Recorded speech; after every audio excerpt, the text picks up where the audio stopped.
Il-ħamis filgħodu komplet it-tfittxija għal żewġ qaddasa li dwarhom sar rapport li jinsabu f'diffikultà fl-inħawi ta' San Blas fin-Nadur Għawdex. Rapport daħal għand il-Pulizija l-erba' għal ħabta ta' nofsinhar u 10 minn Ingliż ta' 62 sena. L-Ingliż qal li waqt li kien miexi mal-kosta lemaħ qaddasi saffar u jipponta lejn il-baħar fuq il-blat madwar 3 sulari taħtu. Kien minħabba fekk li huwa ta' jifhem li l-qaddas kellu bżonn lajnuna u li seta' kien hemm qaddas ieħor li kien jinsab f'diffikultà u għalhekk mar isejjaħ għall-assistenza.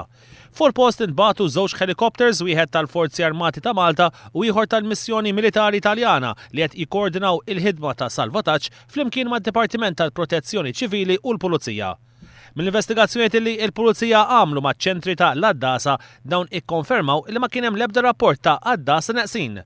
Mhux qed ikun esklus li ż-żewġ tirġiel kienu qegħdin jozzu bin-nifs wara li telgħu l-art marru id-dar tant li sa issa ma sarx rapport li hemm persuni irrapportati nieqsa. Kelliem mal-Forzi Armati qal il-One News li t-tfittxijiet komplew matul il-lejl ta' bejn l-erba' u l-ħamis u anke matul il-jum tal-ħamis stess permezz ta' helikopter iżda dawn irriżultaw fin-negattiv. Intant minn tarifi li jenata fil-Parlament jirriżulta li fl-aħħar 5 snin il-Forzi Armati ta' Malta kellhom ma l-2183 sejħa għall-għajnuna fuq il-baħar. L-akbar numru ta' sejħiet saru minn bastimenti merkantili kif ukoll minn bastimenti b'konnessjoni ma' immigrazzjoni regolari.